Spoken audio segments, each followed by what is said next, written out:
Okay, I'm going to call to order the meeting of the Ventura County Air Pollution Control District Hearing Board on August the 4th, 2014 at 5:37. Will the clerk please call the roll? Board Member Stubblefield? Here. Board Member Herlock? Here. Board Member Bonsbach? Here. Board Member Carmen? Here. Board Member Murphy? Here. The first item will be the swearing in of Robert M. Kaufman. Please stand. Raise your right hand. Repeat after me.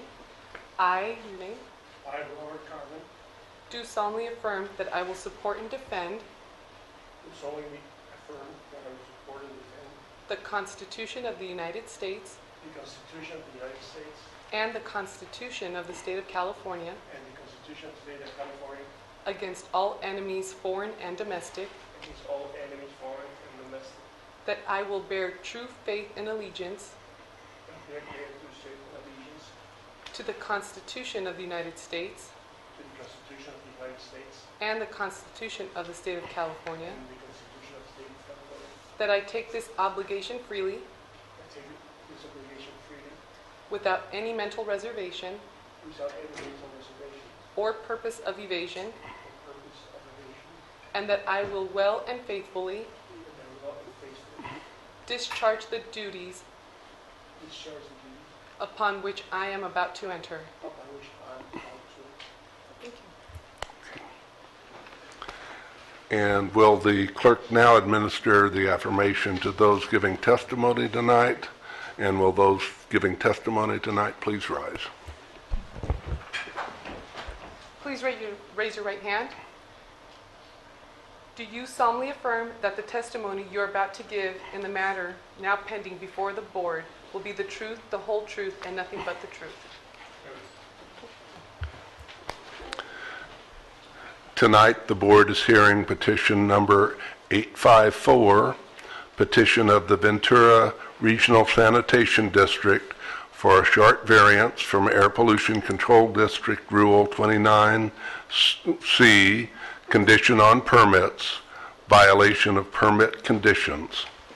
Will the petitioner's representatives please state your names, positions or job titles on the record, and present your petition.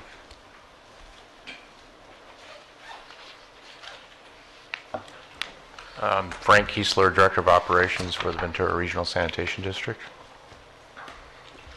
I'm Dick Baldwin, Air Pollution Consultant to the Ventura Regional Sanitation District.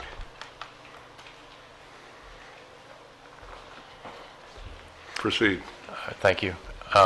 We're here to request a short variance for a breakdown of the coastal flare resulting from a power anomaly from the Edison grid, which occurred on July 2nd, 2014 at 7:18 a.m. And between 7:18 a.m. and 9:18 a.m. that day, there was a series of power anomalies that caused the flare to shut down 3 times. At 9:18, the flare was restarted successfully, and an instrument tech was on site to evaluate the flare. And at that point, it was determined that the flow meter had been damaged as a result of the power anomalies, and it was concluded that we would have to either repair or replace that unit. The district notified the APCD of the issue, and excuse me, and we proceeded to move towards an emergency variance hearing, which was occurred on the 7th. By July 8th, we determined with the vendor of the flow meter that a repair of that meter was no longer an option because the parts weren't available. So we proceeded to order the unit and expedite its delivery, at which time we expected it to be 6 to 8 weeks to receive it. On July 29th, we received the unit, which was in roughly 3 weeks time frame, and proceeded to coordinate installation of the unit. And we are presently scheduled for that unit to be installed tomorrow. And we hope to have it installed, calibrated, and operating by sometime tomorrow. And then we may take some time to determine whether or not it's functioning properly. And that's where we stand presently. Does that mean if you would have gotten it a day earlier, we wouldn't have to be here tonight? I guess so. Does the board have any questions of the petitioner? Is the whole unit that you have, or just the electronics of the unit? What do you have? What do you order? We ordered an entire new unit. The electronics, we wanted to get something, get a more up-to-date unit, and again, the parts weren't available. And in consultation with the vendor, it was determined that buying a whole new unit was probably ultimately a better approach for long-term maintenance and operation. When you say more up to date, you have it with a voltage regulator to make sure the fluctuation in voltage won't hurt it like this time, what happened before? We're looking at whether or not there's some power scrubbing equipment we can put in line between the unit and the power source just to clean up the dirty power when we do have those instances, but we haven't concluded what exactly that unit might look like. So it doesn't come with this unit, it's something additional that you have to have. That's correct. It'd be the same company? And We don't expect it. We expect it to probably be some type of power backup or UPS type system that would be used to clean the power and filter the power prior to the power reaching the unit. I hope it works fine. I mean, I've had a voltage regulator in my computer for 10 years. Yeah, I'm not an electrician, so I'm hoping we can get some good recommendations on how to. Clearly, it's not to our. We don't like to have these instances where we're without this unit for any length of time. But this unit, I understand, it's not manufactured anymore. That's correct. So you're just fixing an existing unit. You're not putting it No, we're putting an entirely new unit in. another model. I'm sorry. Is it a new model or A new model, brand new model. Yes. Okay, thank you. Steve? I have some questions. One of the things we have to find in order to grant your variance is that we're here. Thank you. That the situation was beyond your control and there was nothing you could do to prevent it. And that's often our hardest findings. I'd like to ask you a couple of questions related to that. Could you summarize your maintenance for the flare and the meter, what your procedures are, and provide us with some evidence that those procedures were followed? Well, annually, the unit was inspected and calibrated to verify satisfactory operation, and so that's been done on a regular basis. And that's the primary means to determine whether or not the unit's operating properly, is to check it annually and verify that it's still operating in range and accurately representing the flow.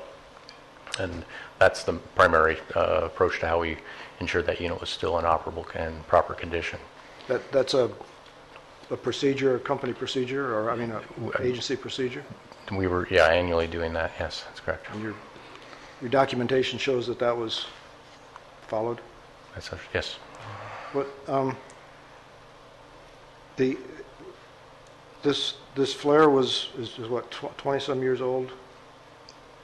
I believe so. I think it was installed in '92, I believe. So is the meter that same age?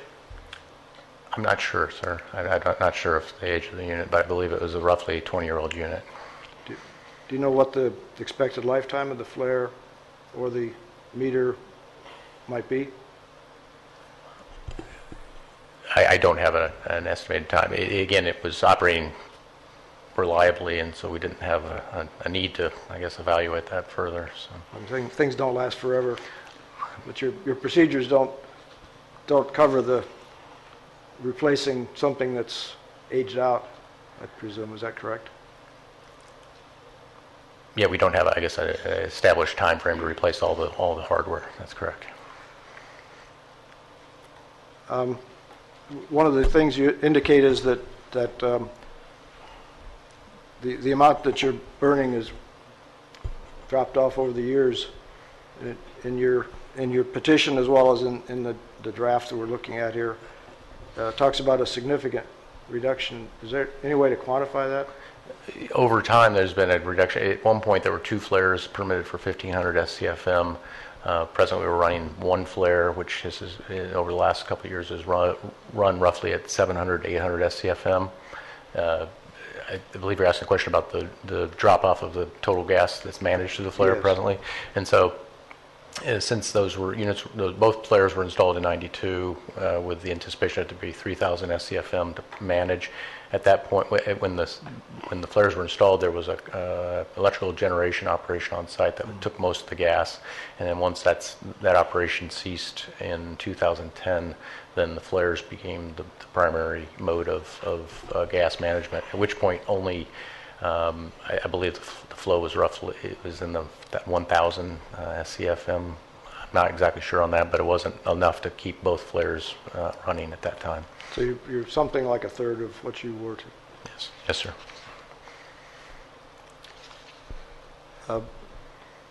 This is a question more from my own curiosity rather than challenging you in any way, but you have the draft order? Yes. On page 7 on the draft order, under the operating requirements that are proposed to be imposed on you, condition 4C talks about nitrogen and oxygen levels. What's that all about? Which page are we looking at? Page 7, operating requirements, Okay, condition yes, 4, okay. 4.C. Operate each interior wellhead and collection system with a gas temperature less than 55 degrees, that one? Yeah, I'm just curious what the nitrogen level maximums and oxygen level maximum is all about. Is that it's not flammable if it has too much of either of those in it, or? Well, particularly the oxygen there's a maximum amount of oxygen in the gas that you want, because if you exceed 5%, there's a prospect that you might be able to cause an underground fire in the trash. So there's a desire to minimize the amount of oxygen so it's an indicator as to whether or not you're over pulling on any of the extraction wells, and the district or Dick may want to add to that, but that's the practical limitation why we want to limit the oxygen content. And I believe and the temperature is also an indicator. Obviously, if the gas is getting hot, then that's an indication that you might be at a point where you could potentially ignite the trash. So those are management methods to ensure that you don't do that. Do you know what the upper limit on the nitrogen is all about? I presume has to do with it's another indicator that you're introducing atmospheric gas into the collection system. So it's in addition to oxygen, nitrogen is another indicator that you would be indicating that atmospheric gas is getting into the system as opposed to the landfill gas, which is the desire to keep just landfill gas in there and not create a condition where you could ignite the trash. Thank you.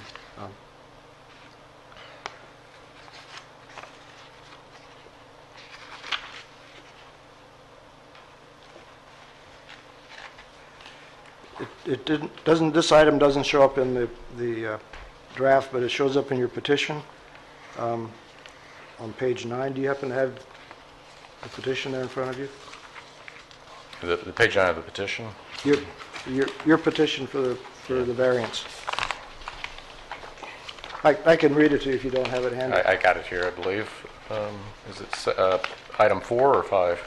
This is, it's the one that carried over from the previous page. It's the last sentence in the first section about the uncontrolled release of surface emissions. From oxygen landfills may also contain compounds identified as toxic air contaminants. Is there some basis for that statement in your petition? Well, I believe, Dick, you can add to this, but there are certain toxic air contaminants in landfill gas. So if you have a surface emission of landfill gas, then you would have potential emissions of air toxics. Usually you start mentioning toxics, that's pretty much of a red flag. There's always some toxic air contaminants in the landfill gas that's being generated. It can come through the surface if there are leaks.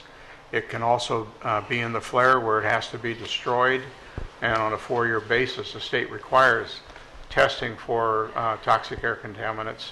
It's very specialized kind of testing that all landfill flares have to do every 4 years in California. Thank you. I don't have any more questions of the petition. Good evening, gentlemen. I have a couple of questions. Am I correct in assuming that this flow rate meter has no control capacity whatsoever over the flare itself? It's just monitoring the throughput on its way to the flare. That's correct. So functionally, that just means that you don't know how much you're flaring during the period of this variance, or during the period that this thing's broken until you replace it or repair it. Not precisely. The flare settings have remained the same since the failure of the flow meter, and we were running between 700 and 800 during the course of the day. It would range between 700 and 800 SCFM around the clock, and we've not made any significant changes to the well field settings, and the motor is the electric motor drive is VFD, variable frequency drive, has been set at the same percent. So we believe we've continued and maintained a flow in the neighborhood of 700 to 800 during the period that the flow meter has been unavailable. Well, my other question isn't necessarily pertinent to the decision we have to make tonight, but I'm curious what, if any, means are being used to monitor the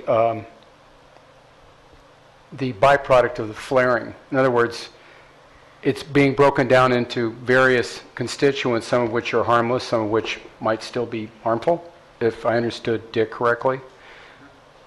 But how do you know, how do you quantify? You said that the state comes in and checks this stuff every... No, the RSD is required to perform a source test conducted by an independent testing company, laboratory, to measure the emissions of the flare, primarily for reactive organic compounds and nitrogen oxides and carbon monoxide, and then every 4 years they have to measure for toxic air contaminants. For toxic contaminants, okay. Yeah, on a 4-year basis. That's a state regulation. But it's not constantly monitored. No flare is constantly monitored. Okay. You'd require a pretty sophisticated continuous emission monitor in the stack, looking through the stack to see what's going out. But flares, they use a surrogate, which is the minimum operating temperature of the flare, to ensure that you're getting adequate destruction of the gases. And the inspectors or whoever can go out and look at the flare to see what the minimum temperature is. And that's really the surrogate for ensuring compliance, Okay. to make sure the flare doesn't get too cold, if you will. Got it. Finally, I'm amazed that you don't have replacement parts on hand or entire units. Is this thing prohibitively expensive? It would seem to me that something this critical that you need to know whether you're in compliance or not, you would have a backup unit ready to install. Is that because they're expensive? Is it because they have to be custom built? What if the flare went out instead of the flow rate monitor? What would you do then? Because you said you can't just turn this thing off because gases would then just percolate right through the soil into the atmosphere. Mm-hmm. It seems like you'd want to have a backup unit ready to go because this stuff wears out, I assume.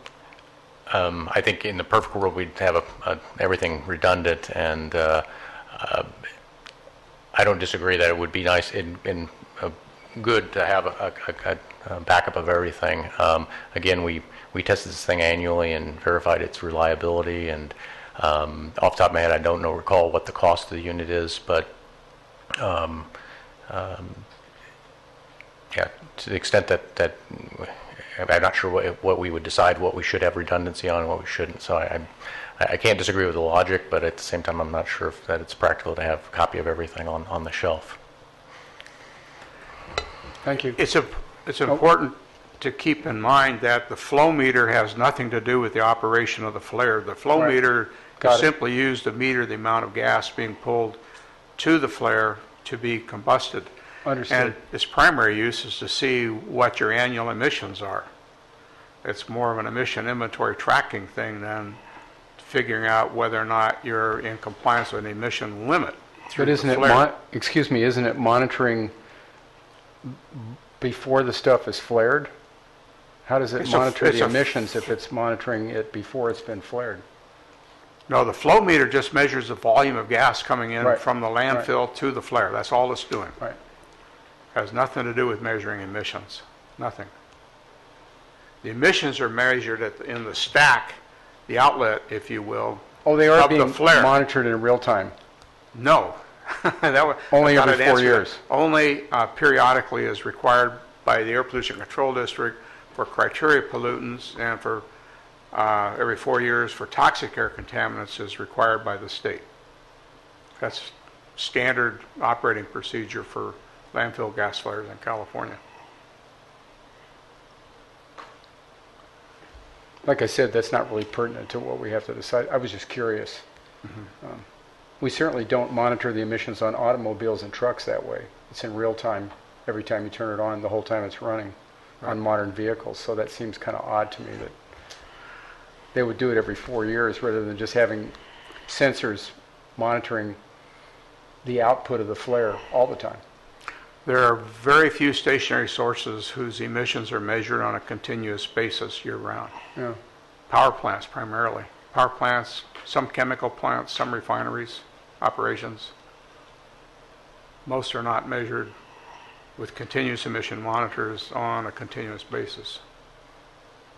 And this is really just one more industrial process, processing gas. Well, is CO, what was it? Carbon CO, monoxide, RMO nitrogen oxides, reactive organic compounds, or non-methane NOx. organic compounds, however you want to relate it. These are CO2. moderate amounts, probably. Well, they're putting out about, the actual emissions are very low, but VRSD's source test, most recent test, shows that they're putting out in the neighborhood of half of what they're allowed, just a little Okay. over half what they're allowed. Yeah. Thank you. Any other board members have any questions? I have a few questions here. Mr. Baldwin, you mentioned that for toxics is measured every 4 years, but you talked about the private companies coming in for the other type of testing. How often does that occur? I'm trying to recall if it's annually or biannually. I think it's biannually, and that's also done by independent labs. And whether you've had one or two of these flow meters in the time since 1992, have you ever had the flow meter fail because of a low voltage anomaly before? Not that I'm aware of. Yeah. And how do they determine there was a low voltage anomaly rather than a power surge?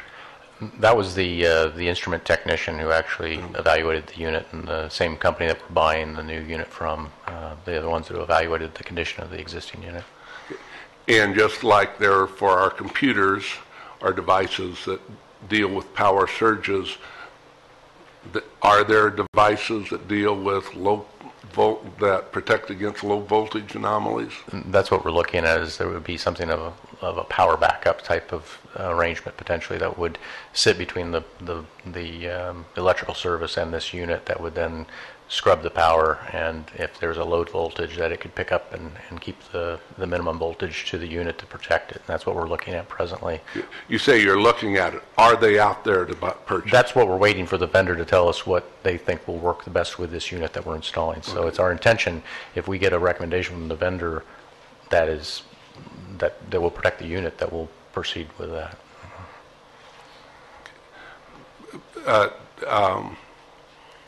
I'm just,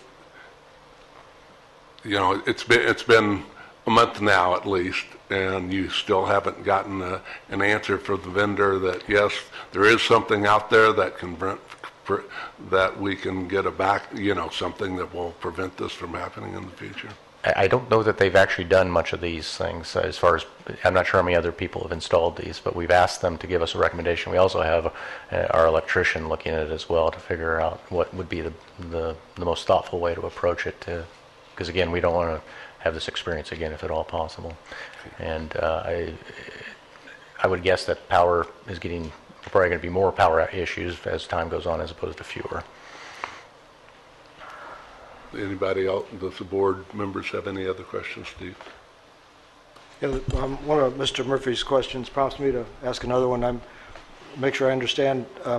It sounds like it's, or maybe I'm inferring this, that it's not your intention to delay coming into compliance until you answer the question about whether you can or can't control the voltage ahead of the meter. Is that? No, as soon as it's installed and working properly, we will put it online, and again, hopefully in the near term, determine what is available as far as power protection and install that also. But I don't want to delay putting the unit back online and getting into compliance. Thank you. How long do you expect the flare to continue? How many more years will you be burning gas?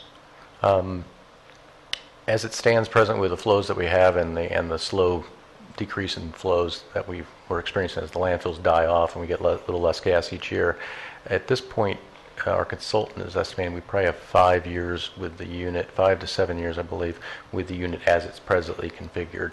At which point, if the flow continues to reduce, then we would have to look at modifying the unit to reduce the size of the combustion chamber to ensure we can maintain minimum temperatures.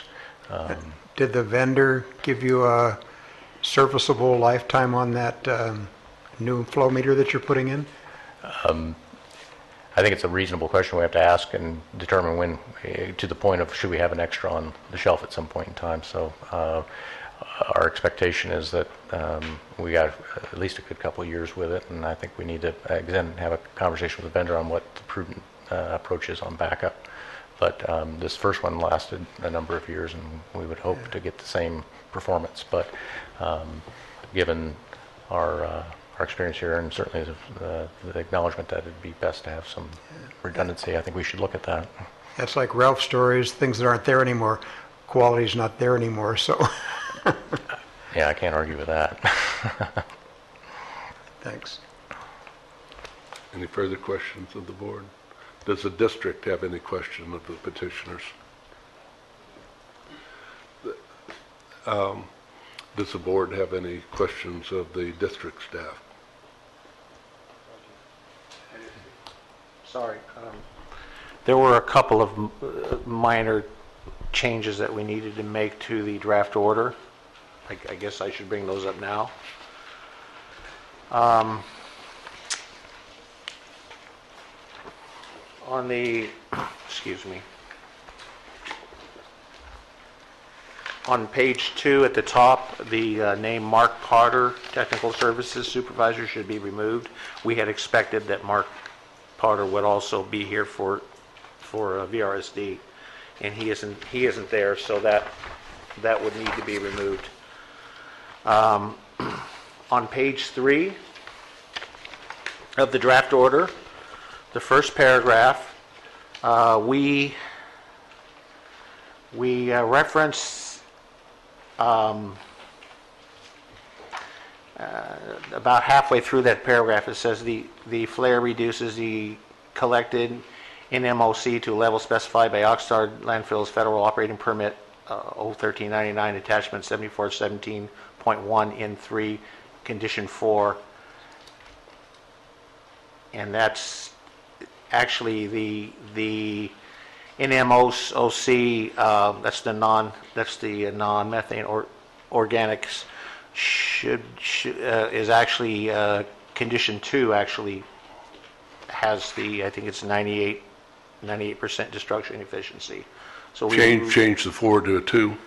Yeah, that would basically be it. I think I actually had that had it changed to 4 because there were a number of things from condition 4 that were on the order, but then it was brought to my attention after we made the change that actually there is a requirement for the destruction efficiency, which is in condition 2. So that's the only change. And basically, they're just saying that they're going to continue to operate the way they have been, and they're going to be in compliance with that permit condition.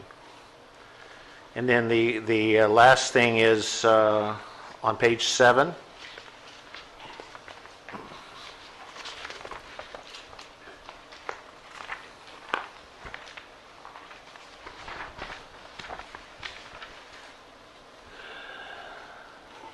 Okay, operating requirements, the first paragraph.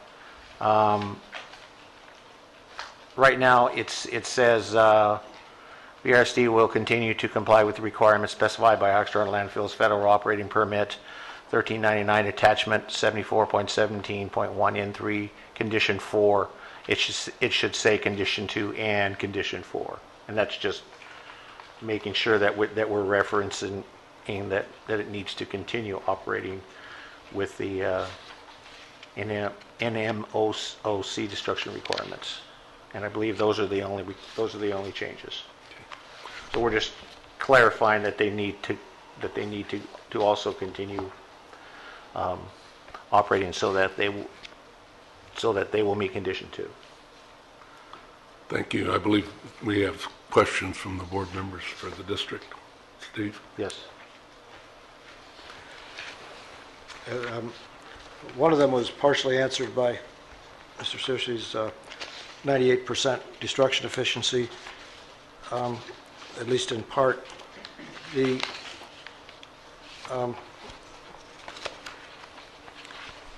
the petition, there's a table on page 12 about the permitted emissions.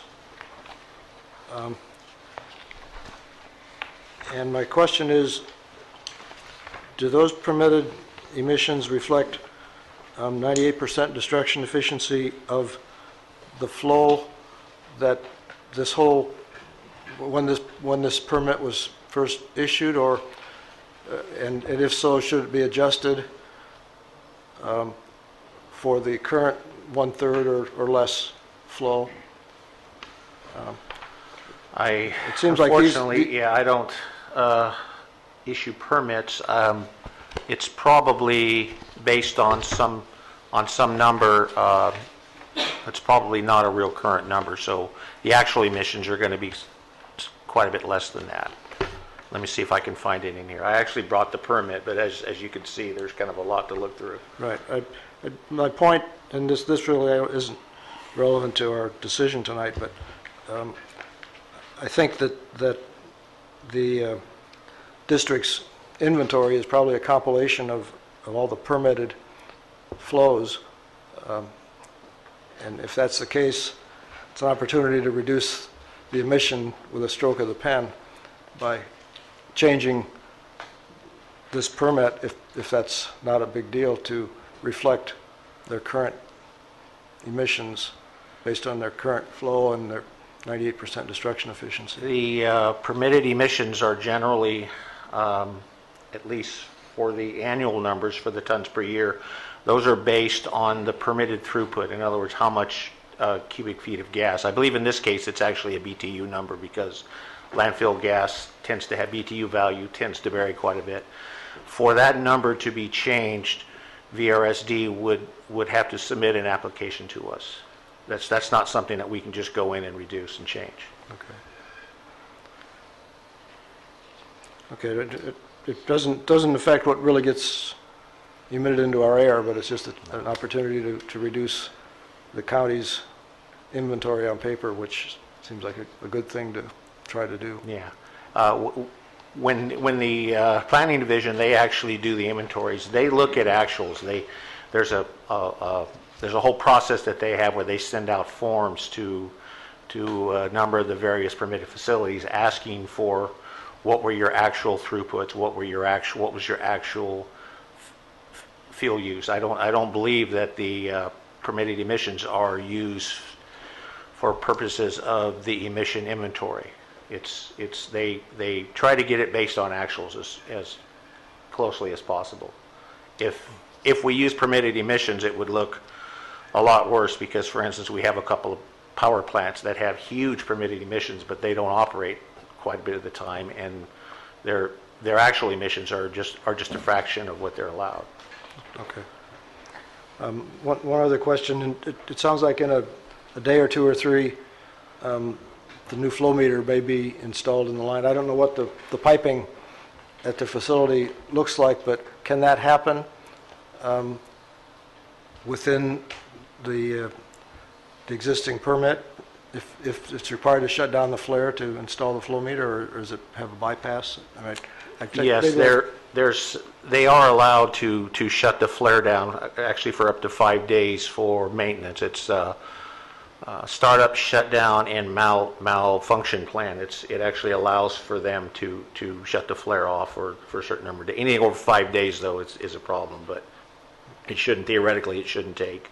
Once they've done if there's any kind of welding or anything that has to be done, once they've done that, it'll be a pretty simple matter of actually installing that meter. They may have to calibrate the meter and make sure it's working properly, but I would suspect, I probably can't address that as well as they can, but I would suspect that they won't have, if they do take the flare down, which they'll probably have to install a meter, it shouldn't be down for too long.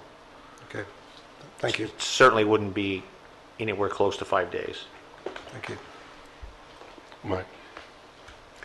I don't know if this is appropriate in this venue, but I would just I would urge the district to come up with a rule that applies to these types of situations, flares for a landfill, where the gases are, as Dick points out, they're decreasing as time goes on as it decomposes. But this isn't the only landfill, I assume, that has a flare. Correct. I'm not so concerned about the flow rate meter, because that just means that for a while they don't know exactly the throughput. But I am concerned that if there's no backup on hand for the flare itself, and you can't flare a landfill, say one that's more recent, it could be dangerous and it could be unhealthy.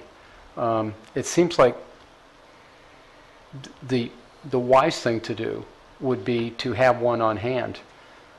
Require that a landfill operator who's already closed the landfill, or if it's the VRSD or whoever, whether it's a private firm or a government firm, that there ought to be a backup, or they ought to have a means by which they can get one really quick. Because over and over, when petitioners come in here, it's always highly specialized equipment that they can't necessarily buy off the shelf, or as in this case, the meter they need to replace is gone.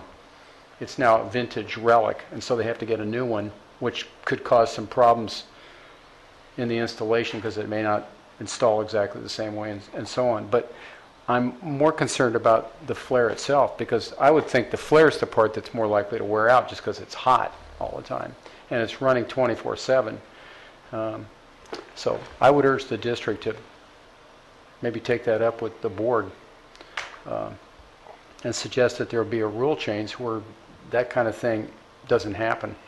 Because if it did, emissions would go up and it'd be unhealthy. That's correct. Thank you. Thank you. Any further questions of the board of the district? Well, what you were saying, it's fine, but it can be also done by another way, by asking the plant operator to give you extended warranty, because that generally keeps the operator in keeping his equipment in peak condition. And it won't be as effective, of course, as having two flares, but it will help a lot. Also, for the flow meter, if you can get a warranty that will last for 5 years or something like that, that will be very helpful in not having any more incidents like this.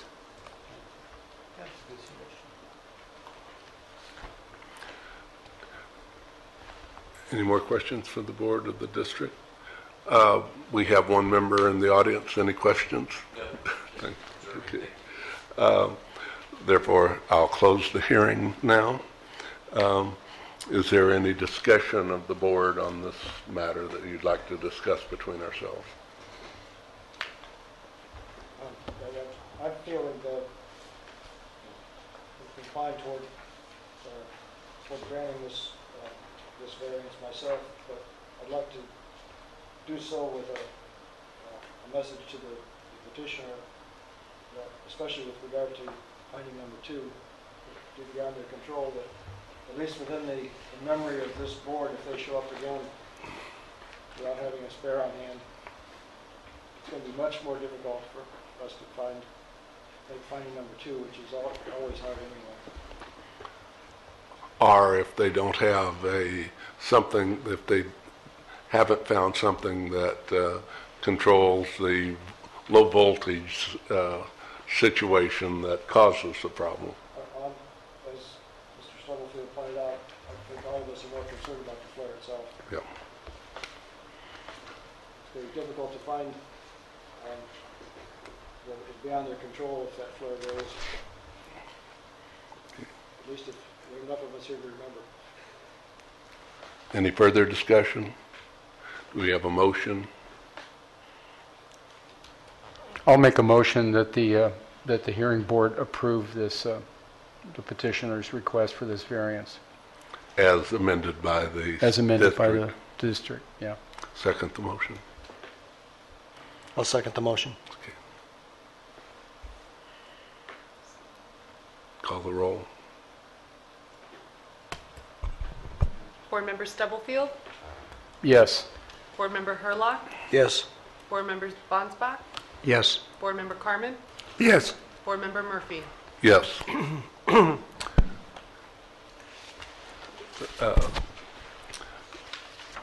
Thank you, and the petitioner can be excused at this time. Next, we have on the agenda, the adoption of the 2014 Conflict of Interest Code for the Air Pollution Control District Hearing Board. Does the district need to speak to that?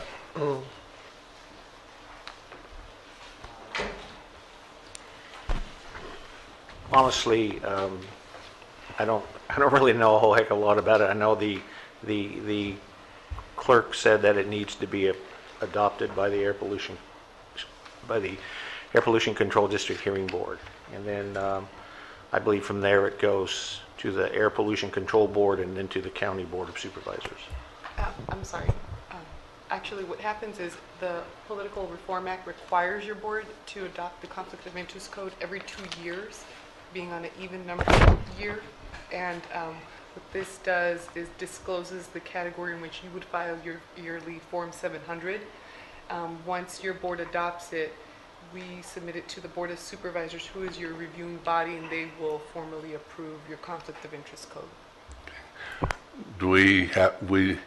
Is there a particular document that we are adopting?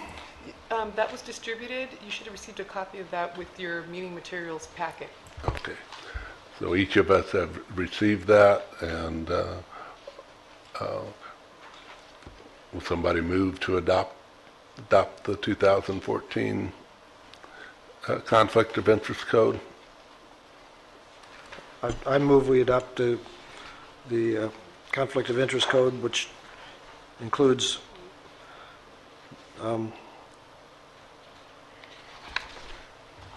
category 1 from Exhibit B as our only required reporting. Here a second. I'll second Mr. Herlock's motion. Call the roll. Board Member Stubblefield, Yes. Board Member Herlock, Yes. Board Member Bonsbach, Yes. Board Member Carmen, Yes. and Board Member Murphy. Yes. The next item is on the agenda is discussion and approval of a formal procedure for election of a chair and vice chair for the Air Pollution Control District Hearing Board, including length of terms. Would the district staff wish to just reiterate what the situation is for the board? Okay, Dan Murphy and I have been around the longest here, and we remember that back in the 90s, the board was meeting 2 or 3 times a month every month. We had 40-some cases a year, and as you know, it's dropped off to a handful of cases a year now. And so it used to be the tradition was that every June we'd have election for the chair and vice chair, and with a term of 1 year. But now, since we're meeting, sometimes we go months without meeting at all. So I thought maybe it was a good time to discuss how to proceed with this. Maybe have a 2-year term. Then there's the question about, well, what if the term of the chair conflicts with the term of the hearing board member? But we could run into that anyway. I mean, just the way it rotates, it could be that if somebody's term expires in January and they get elected in June to be the chair for the next 2 years, or 1 year, it could be an issue. But most of the time, people stay on the board and they get reappointed, and so there hasn't really been an issue that way. So I just thought it might be time to discuss this and see how you want to proceed from here. Do any of the board members have any particular thoughts on this? Mike?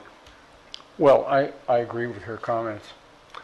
Do you Since have we any? meet so infrequently, I don't think it would be an extraordinarily radical move to say it's a 2-year term instead of a 1-year term. Otherwise, you might end up being the chair and not even ever get to chair a hearing. Do you think 2 years would be I think 2 years would probably be appropriate, because we do have 5 members, and that means to get everybody having a chance, that would be a 10-year period of time. So 2 years would seem to be appropriate in my estimation. It's not tremendously burdensome or tremendously beneficial either to be a chair. Well, the main thing with the chair is that they help us with the emergency variances, Yeah. because we seem to be having more emergency variance hearings, which are 1 member by telephone, than we've been having with all of the board members. And in some districts, they only have 1 chair who's the chair all the time, so they don't rotate at all. So I don't know, but here it's always been a tradition of rotating. Yeah, I think that the 2 years sounds like a good length of time. And, for example, Dan hasn't had a chance to chair that many. Is this 2 So, I think this is my 3rd. So, but we might as I say, there's not too much burden or there's new benefit. It's not a bother in any way that if we want to start fresh today and elect a new chair for a 2-year term and a vice chair for a 2-year term, I think in my opinion, doing it that way would be the cleanest way to do it. for the, this piece probably isn't necessarily something that needs to be formalized, but for the information of the new board members, it's been somewhat of a tradition that the newest board member gets cycled in as vice chair. Yes. Although we have 2 new board members since the last election, but So that would put the doctor as knowing, but you're in line first. You're the senior of the new members. So. But I don't see any reason to formalize that tradition. It's just. I think we should follow that tradition. Okay, and that would leave then. Let's have a motion to. I will move that we have from here on out 2-year terms of the for both chair and vice chair. I'll make the motion. I'll second that. Okay. Call the roll. Board Member Stubblefield, Yes. Board Member Herlock, Yes. Board Member Bonspa, Yes. Board Member Carmen, Yes. and Board Member Murphy. Yes. I believe Steve was the most recent chair before me. He was chair when I was, so I think, Mike, you would be in line right now to be the chair for the next 2 years. So I would nominate Mike to be the chair of the board. Second? Board Member Stubblefield, Yes. Board Member Herlock, Yes. Board Member Bonsbach, Yes. Board Member Carmen, Yes. and Board Member Murphy. Yes. And I would nominate Dr. Stephen E. Bonsbach as being vice chair for the next 2 years. Second? I'll second Dan's motion. Okay. Call the roll. Board Member Stubblefield, Yes. Board Member Herlock, Yes. Board Member Bonsbach, Yes. and Board Member Carmen, Yes. and Board Member Murphy. Yes.